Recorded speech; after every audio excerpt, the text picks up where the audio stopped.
अस्सलाम वालेकुम। पाकिस्तान में जो लीडिंग बिजनेसमैन हैं, जो लीडिंग बिजनेसमैन की बॉडीज़ हैं, उन सब के 2-3 इश्यूज़ के ऊपर बहुत शदीद किस्म के तहफ़्फ़ुज़ात थे, जिसकी बिना पर पाकिस्तान से बरामदात भी गिरी हैं। दिसंबर के महीने में कोई 20% पाकिस्तान से बरामदात गिरी हैं। तजारती खसारा बढ़ रहा है, 6 माह में $19 अरब पे पहुँच चुका है।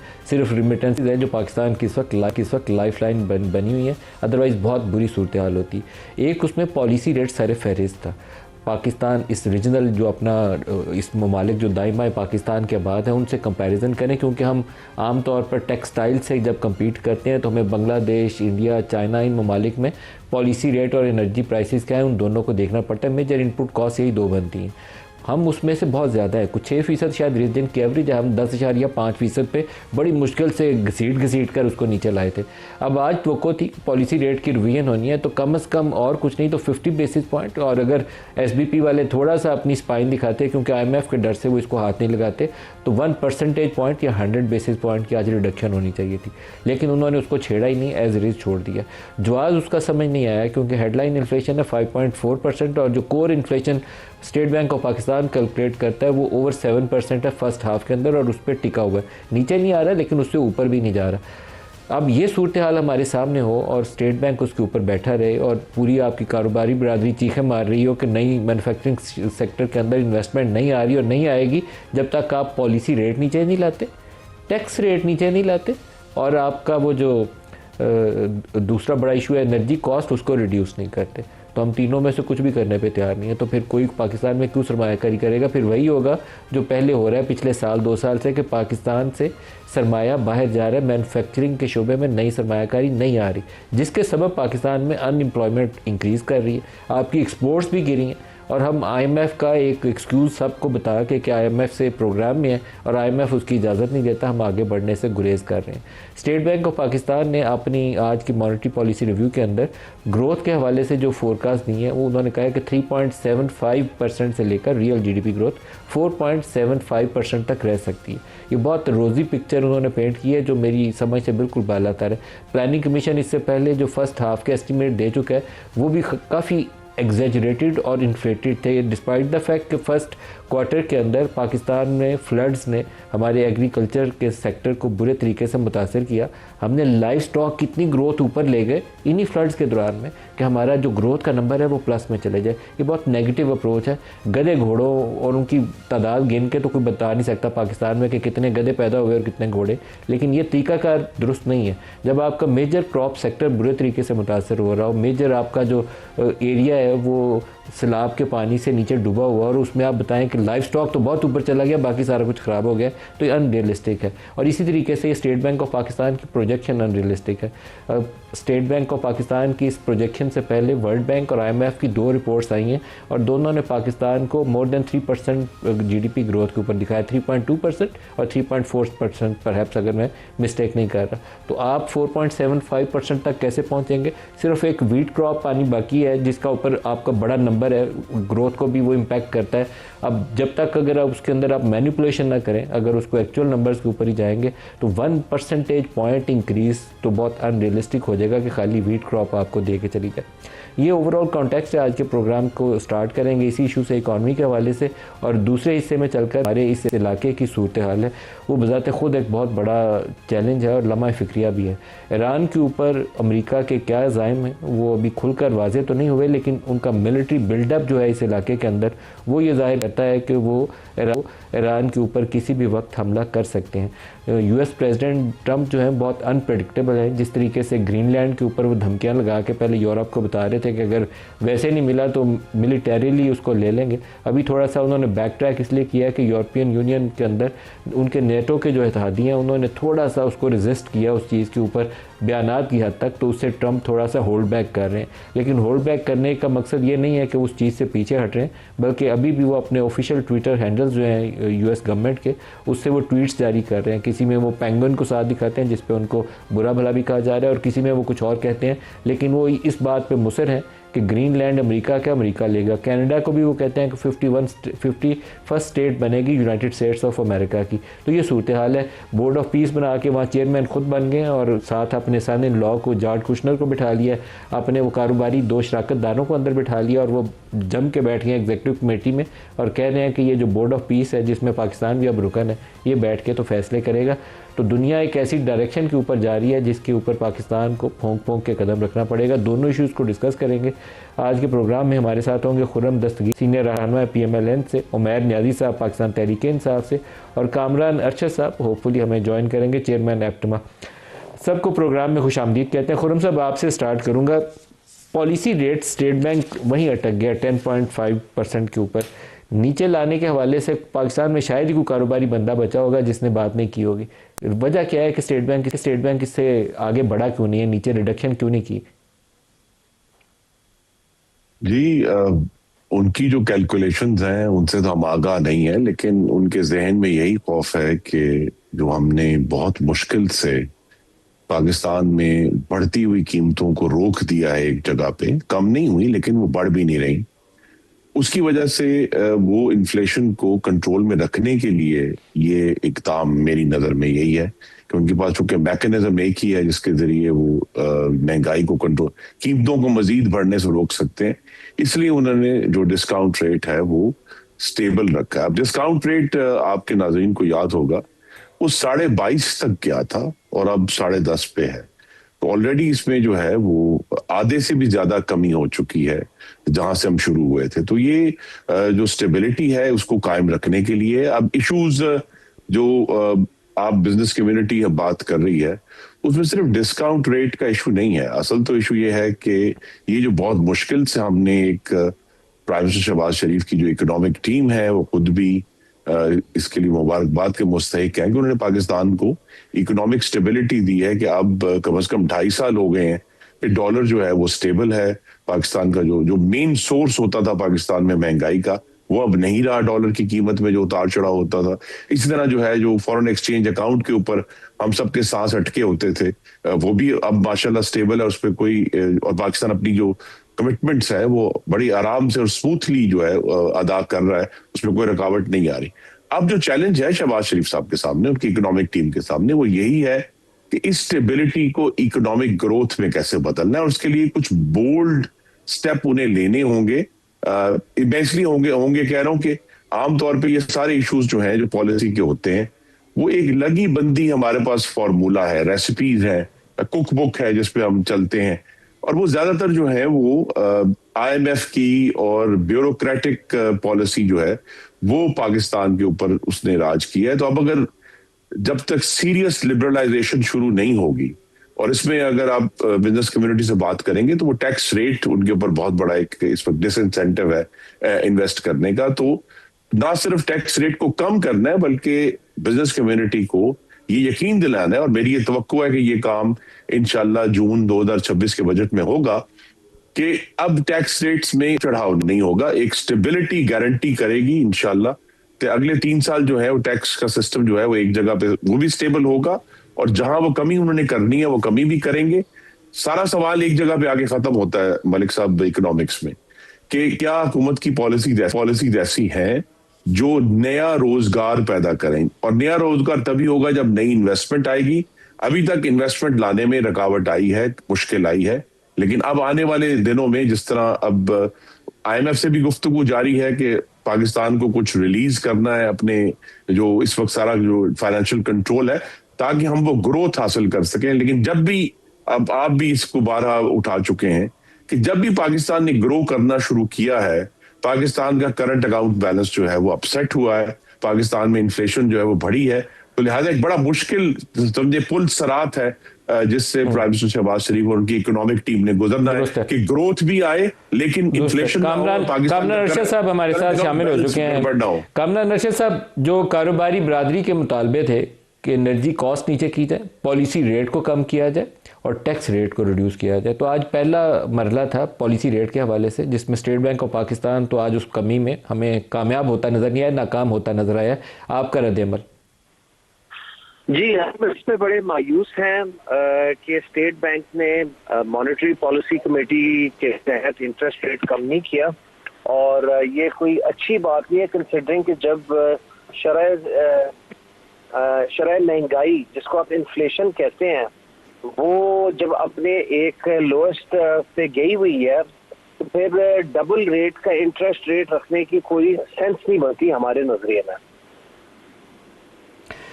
कमरान साहब, कितने टेक्सटाइल यूनिट्स हैं जो बंद हुए हैं रिसेंट पास के या रिसेंट मंथ्स के अंदर? जी, कोई 150 से ज्यादा मिलें बंद हो चुकी हैं, 150 से ज्यादा बंद हो चुकी हैं, और हमें खतरा इस बात का है कि मजीद और बंद होने का खदशा हमें नजर आ रहा है। जो 150 बंद हुई हैं उसमें कोई बड़े बड़े नॉन कारोबारी ग्रुप्स भी नाम ज़हन में है आपके कि किन की मिल्स बंद हुई हैं? जी, बड़े नॉन कारोबारी 2-3 जद्दी पुश्तियों से इस्टेब्लिश ग्रुप्स हैं जिनकी बंद हो चुकी हैं। नाम लेना शायद इतना मुनासिब ना हो, लेकिन कईयों की बंद हो चुकी हैं और मजीद बंद होने के ध्याने पे हैं। और उसकी वजह क्या है? उसकी वजह सर बिजली, गैस, शरह सूद और खित्ते की सबसे बुलंद तरीन टैक्सेशन। मामला बेहतरी की तरफ अगर ना बढ़े तो फिर क्या होगा? क्योंकि जो दिसंबर के नंबर हैं 20% बरामदात गिरी हैं, टेक्सटाइल सेक्टर की एक्सपोर्ट्स हैं वो भी आई थिंक 8% उनमें भी फॉल हुआ है, तो ये ट्रेंड तो बड़ा नेगेटिव है। जी, ये ट्रेंड मजीद और खतरे में जा सकता है, क्योंकि दिसंबर के महीने में 19.5% एक्सपोर्ट कम हुई है और मजीद एक्सपोर्ट गिरने का खतरा है। 8% एक्सपोर्ट टेक्सटाइल सनत कम हो चुकी है, 19.5% इज्तिमाई। जनवरी का डाटा आपके सामने अगले हफ्ते आ जाएगा, हमें उससे भी कोई इतनी उम्मीद नहीं है। उमैर नियाज़ी साहब भी हमारे साथ शामिल हो रहे हैं। उमैर साहब, ये जो एक सिचुएशन है जिसमें खुर्रम साहब ने तो वज़ीर आज़म और उनकी इकनॉमिक टीम को मुबारकबाद दी है, लेकिन रियलिटी जो ग्राउंड रियलिटी है वो उससे मैच नहीं करती, बल्कि बहुत नेगेटिव ट्रेंड्स जो हैं वो गहरे होते जा रहे हैं। टैक्स रेट कलेक्शन फॉल की है, जीडीपी ग्रोथ बहुत पॉजिटिव नहीं है, एलएसएम के नंबर्स पॉजिटिव आए हैं आफ्टर 3-4 ईयर्स, पहले 6 माह के अंदर, लेकिन साथ 150 मिलने बंद हो जाना और मैन्युफैक्चरिंग में नई सरमायाकारी ना होना, ये बहुत बुरा साइन है पाकिस्तान में, और अनएम्प्लॉयमेंट उसके सबब बढ़ती जा रही है। आपका रद्द-ए-अमल? देखिए, आईएमएफ के प्रोग्राम जब भी आप साइन करें तो फिस्कल टाइटनिंग होती है। फिस्कल टाइटनिंग से आप कहें कि जी इकोनॉमिक स्टेबिलिटी आ गई है, तो मैं समझूंगा वो नहीं है। आप इकोनॉमिक स्टेबिलिटी तब समझेंगे जब आपको ऑन ग्राउंड भी कुछ चीज़ नज़र आए। देखें, एक छोटी सी एग्जांपल है, मतलब स्टूडेंट जाते हैं मुल्क से बाहर, किसी ने आज $2000 लेना हो मार्केट में, $2000 वो परचेज़ नहीं कर सकता, मार्केट में इतनी अवेलेबिलिटी नहीं है। फिर देखें, आईएमएफ ने आपका ग्रोथ टारगेट क्या 3.6% दिया था, वो उन्होंने खुद ही रिवाइज़ कर दिया है 3.2% पे, और ईयर एंड होगा जिस तरह की एक्सपोर्ट की प्रोजेक्शन अभी आप ही के प्रोग्राम में बताई गई हैं, एफडीआई ड्रॉप हुई, ये शायद 3 से भी नीचे चला जाए। तो जब ये वाली सूरत हाल हो, आपकी कोर इन्फ्लेशन जो है ना वो भी 5% से ऊपर ही है, ठीक है, तो इन सारी चीज़ों को फैक्टर इन करें। फिर जो आप का बुनियाद है इस वक्त ज़री बेस है, देखें उनके साथ क्या हो रहा है, मतलब काश्तकार रो रहा है, मतलब उसके आंसू पोंछने वाला इस वक्त कोई नहीं है। मतलब खड़ी फसलों पे कौन हल चलाता है, कोई पागल तो नहीं है ना। मगर जब आपके पास मार्केट ही इस वक्त अवेलेबल नहीं है, लोग किधर जाएंगे? लोगों ने मार्केट को देख के इन्वेस्टमेंट की थी, लोगों ने बागात लगाए थे, आज किन्नू एक्सपोर्ट नहीं हो रहा, जिसकी वजह से मार्केट में ग्लट है। मतलब देखें, जो पिछले सीज़न में 3500 रुपये मन किन्नू बिक रहा था, आज 800 रुपये पे लेने को कोई तैयार नहीं है। लोगों का फसल खड़ी हुई है, लोग सोच रहे हैं मैं करूं क्या। फिर इसी तरह आलू का मैंने पिछली दफ़ा भी जिक्र किया था, अभी उसकी सूरत हाल देखें, एक एकड़ पे किसान को 1.5 लाख का नुकसान का सामना है, और ये वो किसान है जिसकी अपनी ज़मीन है, और जो अगर ठेके पे काश्त कर रहा है तो उसकी क्या सूरत हाल है। फिर अनएम्प्लॉयमेंट का आप नंबर उठा के देख लें, 60 लाख बंदा जिस मुल्क में अनएम्प्लॉयड हो तो 60 लाख गिराने कफालत के बगैर हैं। 1.5 करोड़ पाकिस्तानी इजाफी 2 सालों में सतह गुर्बत से नीचे गया। तो ये सारे फैक्टर्स को मैच करें तो ये चीज़ें कुछ सही नहीं नज़र आती। बात है, हमें at the end of the day IMF तो चलें जो कह रहा है, अपने मुल्क में देखना पड़ेगा, हमें अपनी पॉलिसीज़ पे झांकना पड़ेगा। हम जब तक पॉलिटिकल स्टेबिलिटी नहीं लाएंगे, जितनी मर्जी आप बीन बजाएं कि जी इधर से पैसे आ जाएंगे उधर से आ जाएंगे, लोगों को खौफ ज़दा है। जब आपके अपने कितने पाकिस्तानी इस वक्त पैसे होल्ड करके बैठे हुए हैं। गोल्ड की परचेजिंग हो रही है, ऑल टाइम हाई 5 लाख से ऊपर चला गया है। जब लोग सोच ही नहीं रहे, लोग प्रॉपर्टीज़ इस वक्त एग्जिट करना चाहते हैं प्रॉपर्टीज़ की इन्वेस्टमेंट से, मगर बायर ही नहीं है। जब इस तरह की सूरत हाल हो तो किस तरह से ये मिसमैच को गवर्नमेंट बैलेंस करेगी? खुरम साहब, इस वक्त जो सिनारियो है इंटरनेशनली, उसको आपको फैक्टर इन करना पड़ेगा और अपनी पॉलिसीज़ को फाइन ट्यून करना पड़ेगा। अभी इन्होंने चलते चलते गोल्ड का तज़किरा किया। ये पूरी दुनिया में एक ऐसा फिनोमेना है जिसको हमें सारों को अच्छे से देखना चाहिए कि इस वक्त यूएस ट्रेजरीज के अंदर जिन ममालिक ने, जापान ने, यूके ने और बेशतर यूरोपियन कंट्रीज़ ने बहुत बड़ी सरमायाकारी कर रखी थी, वो वहाँ से निकल रहे हैं और रूस, चीन और इंडिया बहुत बड़े पैमाने के ऊपर गोल्ड में इन्वेस्ट कर रहे हैं। ब्रिक्स वाला वो जो मॉडल है कि लोकल करेंसीज़ में जाना, उसकी वो तैयारी कर रहे हैं। इसी तरीके से जापान की इकॉनमीज़ के अंदर बॉन्ड रेट्स में इंक्रीज़ आ रही है। हमारा सूरत हाल बिल्कुल बदल जाएगी। जो हमारी एक्सपोर्ट मार्केट है उनके अंदर इन्फ्लेशन की सूरत हाल बदल रही है। हमें अपने आप को प्रिपेयर करना पड़ेगा, नहीं तो बरामदात को तो बड़ी हिट पड़ेगी हमारी। जी, तो इसी तनाजुर में तो ये आप कहते हैं कि जी पाकिस्तान में गोल्ड की कीमत बढ़ गई है, तो गोल्ड की कीमत तो इंटरनेशनली $5,000 क्रॉस की है। आई थिंक आज सुबह जब हम सुन रहे थे खबरें, $5,100 आई थिंक हो गई है। तो अजीबोगरीब है दुनिया इस वक्त। तो लिहाजा सिर्फ ये पाकिस्तान में फिनोमेना नहीं है। इसी तरह जो एग्रीकल्चरल फिनोमेना है उसमें जरूर किसानों को एक मुश्किल चैलेंज का सामना है, लेकिन जो करोड़ों अर्बन कंज्यूमर्स हैं पेशावर से लेकर कराची तक, उनके लिए तो सब्जियां सस्ती हुई हैं, उनको वहां से रिलीफ है। तो अगर ये नहीं होता कि जी इकोनॉमी में एक शख्स जो है, एक सेक्टर जो है, अगर उसको लॉस है, लेकिन दूसरी तरफ जो कंज्यूमर है उसके लिए जो है वो कह रहे हैं कि जी देखिए जितनी सब्जियां हैं उनकी कीमतों में हैरत अंगेज कमी हुई है, तो वो जो डेली किचन चलाने वाला है उसको तो एडवांटेज है। अब ये गवर्नमेंट के लिए मुश्किल काम है बैलेंस करना कि जी जो किसान है उसका भी जो रोजगार है वो भी बैलेंस रहे, और जो शहरी कंज्यूमर है जो शहरों में रहता है उसको भी जो है वो आउटस्टैंडिंग जो कीमतें हैं वो ना देनी पड़े। तो इसका जो बैलेंस है वो ये कोई आसान काम नहीं है, सप्लाई को इंश्योर कर रहा है एट द सेम टाइम। और दूसरा जो आपने जिसकी तरफ इशारा किया कि देखिए बहुत सारी चीजों का पाकिस्तान पे जो इफेक्ट आता है वो अफगानिस्तान की जो सरहद बंद होने से वो इफेक्ट आया है, इसमें कोई शक नहीं है। लेकिन उसका दूसरा इफेक्ट दूसरी तरफ ये है कि अफगानिस्तान की सरहद बंद करने से हमें मुआशी तौर पर तो नुकसान हो रहा है, लेकिन पाकिस्तान में जो दहशत गर्दी है उसमें पिछले 3 माह में वाज़ेह कमी देखने में भी आई है। तो बहुत सारे चैलेंजेस हैं जिनमें एक बैलेंसिंग एक्ट है, लेकिन सबसे अहम बात यही है, आई थिंक मेरी नजर में वो यही है कि गवर्नमेंट जो है वो अपना टैक्स रेट्स के ऊपर जरूर नजरसानी करे और इंसेंटिव दे ताकि लोग इस पे इन्वेस्ट कर सके। और इंसेंटिव के साथ मुझे नहीं मालूम, पाकिस्तान में तारीख अच्छी नहीं है, लेकिन एक गारंटी होनी है कि जनाब आप जब कि आपको ये राहत दी जा रही है तो ये कुछ महीने बाद वापस नहीं ले ली जाएगी। गवर्नमेंट के सामने बहुत सीरियस चैलेंजेस है, एक्सपेंडिचर कंट्रोल के भी, वहां भी एक सेक्टर है। और दूसरा जिसका हम बार बार बात करते हैं कि पाकिस्तान के अंदर ज़राअत में भी और ओवरऑल एक्सपोर्ट सेक्टर में भी जदीदियत की, मॉडर्नाइजेशन की बहुत मैसिव जरूरत है, जो हम हमेशा इसमें पीछे हैं, आज भी पीछे हैं और 20 साल पहले भी पीछे थे। टेक्सटाइल सेक्टर में कहा, ये कोई किसी के लिए अच्छी खबर नहीं है जो अभी एप्टमा के सदर साहब ने कहा, लेकिन मैन्युफैक्चरिंग में नई सरमायाकारी आ रही है, ना ज़राअत में आ रही है। मिफ्ता इस्माइल साहब भी हमारे साथ शामिल हो रहे हैं। मिफ्ता इस्माइल साहब, आज स्टेट बैंक को पाकिस्तान रेट में कमी नहीं की, हालांकि पूरा पाकिस्तान का हर कारोबारी जो था वो कह रहा था कि इसको सिंगल डिजिट में लेके जाए, क्योंकि मैन्युफैक्चरिंग सेक्टर में एक आने की इन्वेस्टमेंट नहीं हो रही, मिलें बंद हो रही हैं। आपका रद्दमल जानना चाहूँगा, क्या स्टेट बैंक का फैसला दुरुस्त है या IMF के दबाव का नतीजा है?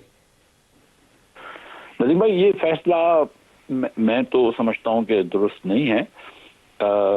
मेरे ख्याल से अगर 50 बेसिस पॉइंट की या 100 बेसिस पॉइंट की कमी कर देते, यानी कि आधी % या 1% की कमी, तो एक बड़ा अच्छा सिग्नल जाता उस वक्त, जबकि आपकी महंगाई जो है, इन्फ्लेशन रेट, महंगाई के बढ़ने की रफ्तार जो है वो 6%, 5.5% है अगर, तो आपके पास जो रियल इंटरेस्ट रेट कहते हैं, जो इन्फ्लेशन को हटाने के बाद उसमें 4-5% मौजूद हैं, जो कि बहुत सब्सटेंशियल होता है, और हमारे खित्ते के तमाम ममालिक से हमारा जो शरह सूद है वो ज़्यादा है। तो स्टेट बैंक 1% तक कम कर सकती थी, लेकिन इसने काफ़ी कम किया है पिछले 1 साल में। तो अगर ये शायद थोड़ी सी ब्रेक लेना चाहते हैं तो उसमें भी कोई बहुत मतलब इसकी कोई शदीद तनकीद नहीं कर सकते आप इसकी। इनको जो मेरे ख्याल से एक ऑब्जेक्टिव जो जहन में था वो ये था कि रुपए की कदर गिर ना जाए डॉलर के सामने। डॉलर ऑलरेडी 10% जो है वो दुनिया की करेंसीज के सामने डिवैल्यू हो गया। मेरे ख्याल से आपने भी इसकी बात की है अभी। तो मिफ्ता साहब, लेकिन आपने स्टेट बैंक ऑफ पाकिस्तान की वो जो ऑफिशियल स्टेटमेंट आपने पढ़ी हो तो उनके अंदर दो जगह पे, एक ही स्टेटमेंट में 2.5 सफ़े की स्टेटमेंट में दो जगह उन्होंने लिखा है कि हमारे जितने रिजर्व्स में इजाफा हुआ है वो हमारी जो इंटरबैंक की परचेजेज ऑफ डॉलर्स हैं उसकी वजह से वो इजाफा हुआ है। इसका मतलब है कि अगर वो परचेजेज ना करते तो रुपया आपका 280 की बजाय 260 पे आ जाता। तो they are buying dollars from the interbank. तो उनको पॉलिसी रेट में कमी लानी चाहिए थी, क्योंकि आपकी एक्सपोर्ट फंस गई है कि एक जगह पे जाके वो ऊपर नहीं जा रही, नीचे जाना शुरू हो गई। नहीं देखें, अब जो ये स्टेट बैंक परचेस करती है डॉलर मार्केट से, तो इसका मतलब है कि मार्केट में थोड़ा डॉलर आ रहा है जो वो परचेस कर पा रहे हैं। हाँ, डॉलर आ रहा है मार्केट में। एक्सपोर्ट तो नहीं बढ़ रही ना। एक्सपोर्ट तो आप देखेंगे 9% कम हो गई है पिछले 6 महीनों में, पहले 6 महीनों में इस साल के, जुलाई से दिसंबर के। और इंपोर्ट जो है वो मेरे ख्याल से कुछ 12-13% ऊपर गई है। तो हम ट्रेड बैलेंस में तो फंस रहे हैं फिर से एक मरतबा, और करंट अकाउंट में फंस रहे हैं। और उसकी बुनियादी वजह जो है वो हमारी फिस्कल पॉलिसी है, जिसका इतना बड़ा डेफिसिट है कि हुकूमत जो है उसका एक वो बोरो करने की स्प्री पे है। जो प्राइवेट सेक्टर के लिए कुछ छोड़ती नहीं है पैसा, सारा खुद बोरो कर लेती है। लेकिन अगर स्टेट बैंक 1% कम कर देती तो हुकूमत पाकिस्तान के भी जो सूद जो देते हैं उसमें भी कमी आ जाती, प्राइवेट सेक्टर को भी थोड़ी राहत मिल जाती। लेकिन मेरे ख्याल से इनको जो परेशानी है वो ये है कि इनको डॉलर जो है उसको नीचे नहीं जाने दे रहा, नीचे नहीं जाने देना है। रुपए को नीचे नहीं जाने दे रहा है, डॉलर को ऊपर नहीं जाने देना है। तो इसलिए इनको ये डर था कि अगर हम इंटरेस्ट रेट कम कर देंगे तो शायद हमारा रुपया जो है वो वीकन हो जाएगा और 285, 280, 90 की तरफ ना चले जाए। तो एक्सपोर्ट्स के लिए जो है वो ना स्टेट बैंक की और ना हुकूमत की कोई प्रायोरिटी है, और जिसकी वजह से आपने देखा है कि एक्सपोर्ट्स जो है वो कम हुई है 9%। मिफ्ता इस्माइल साहब, बहुत शुक्रिया आपने हमें ज्वाइन किया। कमरान रशीद साहब, क्या सूरत हाल तो अब हमारे सामने है कि ये सूरत हाल है, अब क्या करें, निकलें कैसे इससे? मिलने बंद हो रही हैं, आप कह रहे हैं 150 कारखाने बंद हो गए और मजीद बंद हो सकते हैं, इससे बचें कैसे? हमें तो नई सरमायाकारी चाहिए ताकि जॉब क्रिएशन हो, एक्सपोर्ट्स बढ़े। देखिए सर, हमारा काम खाली हुकूमत को क्रिटिसाइज़ करना नहीं है, हमारा काम है हुकूमत के सामने सॉल्यूशंस रखना। हुकूमत को इस वक्त नेशनल इकनॉमिक एमरजेंसी इम्पोज़ करनी पड़ेगी। वो नेशनल इकनॉमिक एमरजेंसी इसलिए इम्पोज़ करनी पड़ेगी क्योंकि जो 6 महीने के आज़ादोशुमार हैं पाकिस्तान ब्यूरो ऑफ स्टेटिस्टिक्स के, जो मैं आपके व्यूअर्स के साथ ऑन स्क्रीन शेयर कर रहा हूँ, वो ये शो कर रहे हैं कि 6 महीने में जुलाई टू दिसंबर आपने $15 बिलियन की एक्सपोर्ट की और आपने $34 बिलियन की इंपोर्ट की। तो अगर आप इसको 2 से ज़रब दे दें तो उसका मतलब है पूरे साल 30 जून 2026 तक आप 30 से $31 बिलियन की एक्सपोर्ट करेंगे एंड 68 to 70 बिलियन की इंपोर्ट करेंगे। तो क्या आप अपनी जितनी ओवरसीज़ रेमिटेंस का गेन होगा वो इसी में उड़ा देंगे? सो हमें सोल्यूशन की तरफ जाना है। और खुदारा ये जो आप MNAs MPAs को सप्लीमेंट्री ग्रांट्स दे देते हैं तब आपको IMF याद नहीं आता है, या हर ECC या ECNIC में आप नए शाहाना शानदार प्रोजेक्ट्स अनाउंस कर देते हैं, रोड इंफ्रास्ट्रक्चर, इनको आपको रोकना होगा। नंबर 1 सर, बिजली में 103 अरब रुपए की सब्सिडी नहीं, क्रॉस सब्सिडी पाकिस्तान के तमाम सनती सार्फिन, नॉट जस्ट टेक्सटाइल, तमाम सनती सार्फिन से चार्ज की जाती है। गवर्नमेंट को इसको कहीं और बजट करना पड़ेगा। हमें महंगी ख़रीद एंड मार्केट रेट पे फ़रोख्त की सज़ा ना दें, ना हमें डिस्कोस की चोरी चकारी TND लॉसेस की सज़ा दें। नंबर 2, जिस मुल्क में 43,000 मेगावाट बिजली का स्ट्रक्चर हो और 17,000 मेगावाट 5 सालों में और आ रहा है, दायमीर डैम, बादशाह dam, Mohammad dam, Dasu dam, इनके थ्रू बिजली की ऑफटेक तो आपकी दिन ब दिन गिर रही है। 10% आपकी बिजली की ऑफटेक गिर रही है कंपेयर टू लास्ट ईयर। तो वहाँ 4 घंटे पीक आवर एंड 20 घंटे ऑफ पीक आवर की तो की नहीं बनती, आपको एक फ्लैट रेट पे बिजली लानी पड़ेगी। दूसरा, ये जो आपकी ख़ित्ते की सबसे बुलंद तरीन टैक्सेशन है, अब कॉर्पोरेट सेक्टर को आप 55 से 60% टैक्सेशन पे ले गए हैं, इसलिए आपकी मल्टीनेशनल्स यहाँ से गई हैं। आपको टैक्सेशन को रैशनलाइज करना पड़ेगा, 1% एडवांस टैक्स ख़त्म करना पड़ेगा। तीसरा, ये जो आप 10.5% पे काइबर होल्ड करके बैठे हैं, ठीक है, हम अप्रिशिएट कर रहे हैं कि 22% से 10.5 पे आया है, लेकिन सर आपने बांग्लादेश के साथ, इंडिया के साथ, वियतनाम के साथ, चाइना के साथ मुकाबला करना है। इंडिया की EU के साथ एक मेगा डील होने जा रही है, आपने ख़बरों में देखा है। तो हमारी कॉस्ट ऑफ डूइंग बिज़नेस को आपको नीचे लाना है। हुकूमत ने उल्टा किया है, कॉस्ट ऑफ डूइंग बिज़नेस बढ़ा दी और उधर से इम्पोर्ट का मुंह खोल दिया। तो पाकिस्तान इस चीज़ का हामी नहीं है कि एक तरफ आपकी एक्सपोर्ट डिक्लाइन हो, दूसरी तरफ आपकी इंपोर्ट ऐसे टाइम पे बढ़े जब खाम तेल, आपकी सबसे बड़ी इंपोर्ट पेट्रोलियम प्रोडक्ट है, वो अपने 5 साल बुलंद लोएस्ट तरीन सतह पे चली गई है। तो ये हो क्या रहा है? ये गवर्नमेंट को इकोनॉमिक एमरजेंसी लगानी है सारी चीज़ों को एड्रेस करने के लिए, लोगों को रोजगार ब्रेक ले लें, ब्रेक से वापसी पे यहाँ से शुरू कर लें जी, हमारे साथ रहिएगा।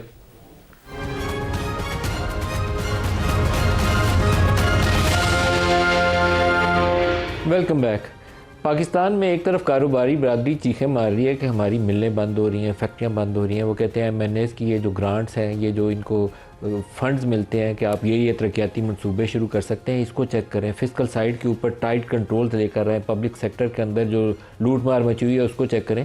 वहीं पर हुकूमत ने गुड गवर्नेंस की बहुत आला मिसालें कायम की हैं। अभी रिसेंटली चंद हफ्ते पहले ही एक तरमीम पास हुई थी जिसमें सदर साहब को लाइफ टाइम इम्यूनिटी मिली थी। उसके बाद एक और गवर्नेंस का एक आला मेयार कायम किया गया और जितने पाकिस्तान में पार्लियामेंटेरियंस हैं उनके लिए एक नई तरमीम लाई गई है कि उनके एसेट्स जो हैं अब उनको डिक्लेयर करने की ज़रूरत नहीं, उनको खुफिया रखा जा सकता है।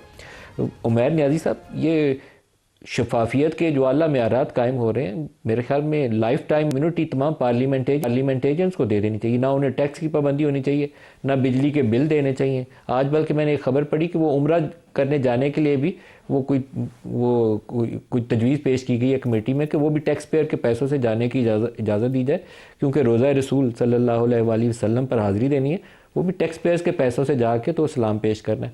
तो इतने आला मेयारात तो दुनिया पाकिस्तान को मिसालें देगी, पूरी ऐसी रोशन मिसालें। उमैर नियाज़ी साहब, बात है कि देखें, असल में हमने जो है ना बतदरीज मेयार को नीचे हम गिराते गए हैं। हालांकि होना क्या चाहिए था कि जब हमने आज़ादी ली हम बेहतरी की तरफ जाते, मगर with the passage of time हम अपने कॉन्स्टिट्यूशन के साथ जो एक्सपेरिमेंट करते रहे। हम 1973 के कॉन्स्टिट्यूशन की अगर बेसिस भी देखें, वो 1935 के जो इंडिया वाला एक्ट था उसी से मुताबिकत रखता है। देखें, पाकिस्तान में ये वाहिद मुल्क है जो प्रोजेक्ट्स होते हैं ये सिंगल साइनिंग अथॉरिटी ही है। वज़ीर आज़म ने ऑथराइज़ कर दिया, प्रोजेक्ट हो जाता है, उसकी कोई ड्यू डिलिजेंस नहीं है।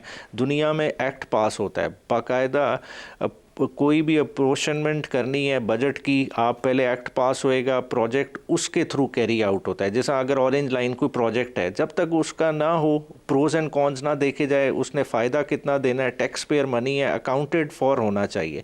यहाँ कोई सिस्टम ही नहीं है। हमारे CMs हो गए, हमारे प्राइम मिनिस्टर हो गए, वो एज वॉइसरॉय एक्ट करते हैं। जिस तरह से जो फैसला हो जाए, जिस तरह से पैसा खर्च करना है, उसका कोई चेक एंड बैलेंस नहीं। इसकी वजह सबसे बड़ा मसला यही है। देखें, हमने बोरोइंग जितनी की है, क्या आपने आज तक देखा है कि किसी आप ये एसेट डिक्लेरेशन के ऊपर जो नई तरमीम लाई गई है, उमैर नियाज़ी साहब, PTI इसको सपोर्ट करती नहीं? इस पे असद कैसर साहब ने on the floor of the house इसे कहा कि हम इसको रिजेक्ट करते हैं, हमारा मौक़िफ़ है, नहीं होना चाहिए। देखिए, आपको क्या ऐसे कोई ख़तरात हैं कि आप स्पीकर को लिखेंगे कि जी मेरे एसेट्स जो है ना छुपाएं? क्या आपने इसराइली कंपनियों में इन्वेस्ट किया हुआ है जो छुपाना चाहते हैं? मतलब समझ से बाहर है कि क्या चीज़ आप छुपाना चाहते हैं। देखें, पब्लिक रिप्रेजेंटेटिव को तो बहुत फोर्थ कमिंग होना चाहिए, उसकी तो देखें एक एक सुई अकाउंटेड फॉर होनी चाहिए। तो जब इस तरह का माहौल हो तो आपको किस चीज़ की घबराहट? एक तो मसला ये है कि हमारी इधर अंडर डिक्लेरेशन है, सियासतदानों समेत बाकी भी ब्यूरोक्रेट सबको जो है ना इस स्क्रूटनी से गुजरना चाहिए, मगर हम उस चीज़ को नहीं कर रहे। हमने इवन क्या कर रहे हैं कि ब्यूरोक्रेट्स के भी जो है ना एसेट डिक्लेरेशन पब्लिक ना हो। क्यों नहीं वेबसाइट पे अवेलेबल हो? भाई ऐसी क्या चीज़ है? बात है डे 1 में अगर एक बच्चा CSS करके आता है, सारों को ट्रांसपेरेंसी और गवर्नेंस के जो आलमी म्यारात हैं उसमें टैक्स पेयर्स का जो पैसा है उसका एक एक पाई का हिसाब रखा जाता है, और जो पब्लिक ऑफिस होल्डर्स हैं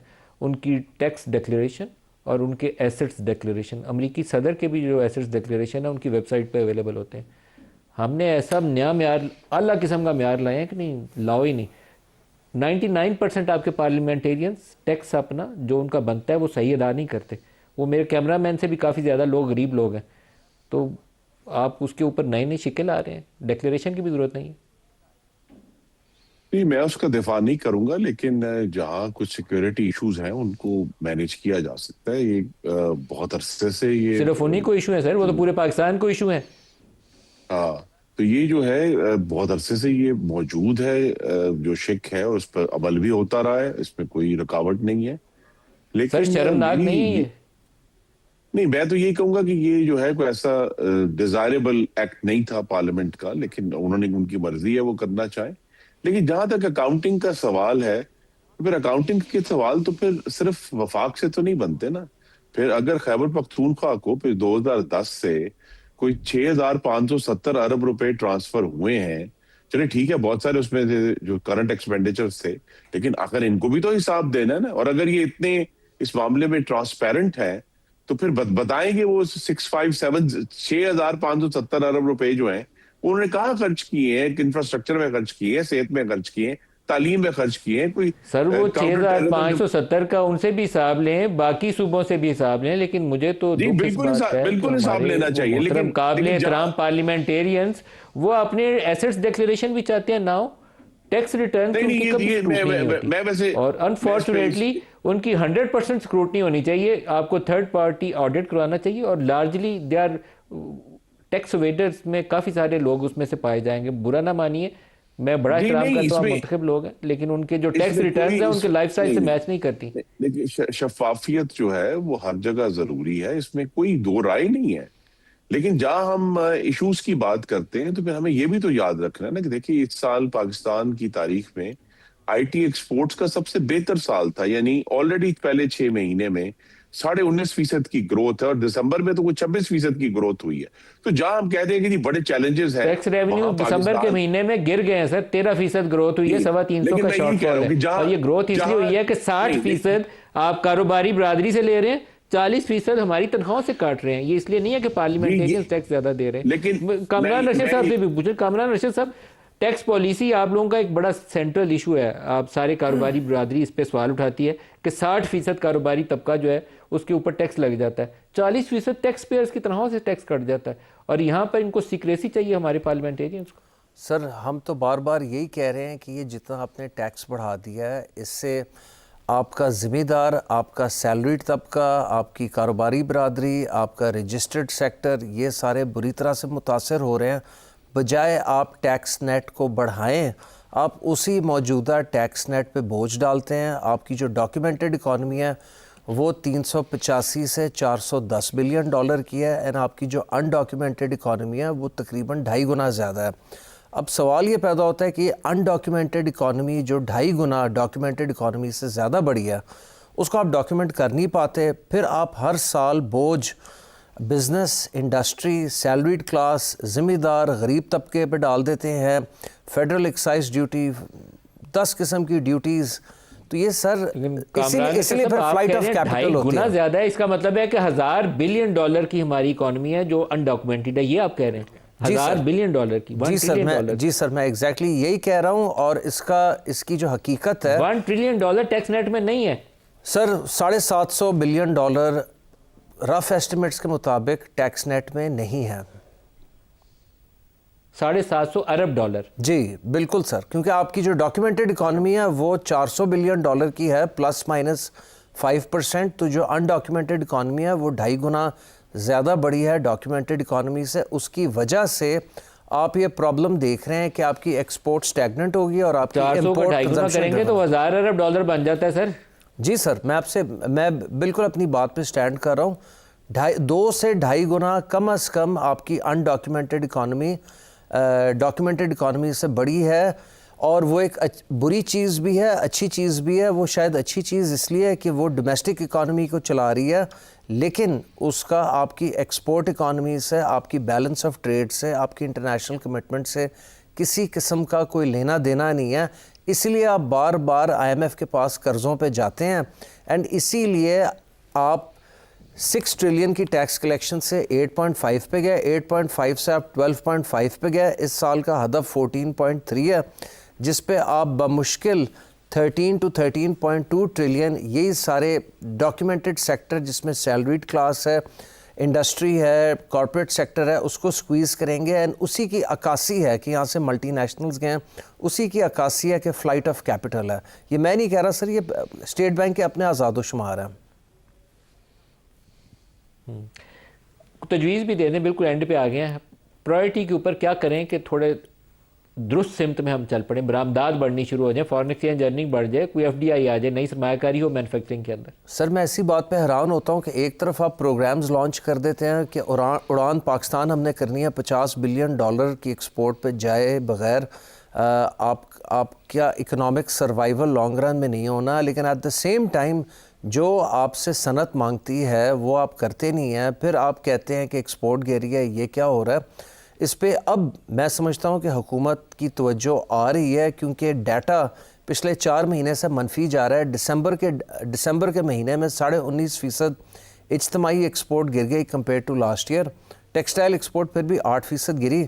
हम चाहते हैं कि बाकी सारे सेक्टर्स भी फलें फूलें, IT है, एग्री है, इंजीनियरिंग गुड्स है, दूसरे तीसरे हैं, लेकिन सर जो आपकी सबसे बड़ी इंडस्ट्री है टेक्सटाइल, वो मार खा रही है। और वो ना अमेरिका चाइना तजारती जंग का प्रॉपर फ़ायदा उठा सकी है, ना वो 19% टैरिफ का फ़ायदा उठा सकी है, ना वो बांग्लादेश में पॉलिटिकल इंस्टेबिलिटी का फ़ायदा उठा सकी है। हम $16.6 बिलियन की एक्सपोर्ट से $17.8 बिलियन की एक्सपोर्ट पे गए पिछले साल।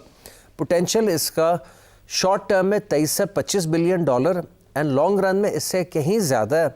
सो मायूस नहीं होना चाहिए, लेकिन जब तक गवर्नमेंट का फोकस नहीं ठीक होगा कि इंडस्ट्री को बचाना है, हम किसी किस्म की सब्सिडी नहीं मांग रहे, हम सिर्फ ये कह रहे हैं कि क्रॉस सब्सिडी। साहब, कमरान अरशद साहब, उमैर न्याजी साहब, आज के लिए लेते हैं इजाज़त दीजिए। अल्लाह हाफ़िज़।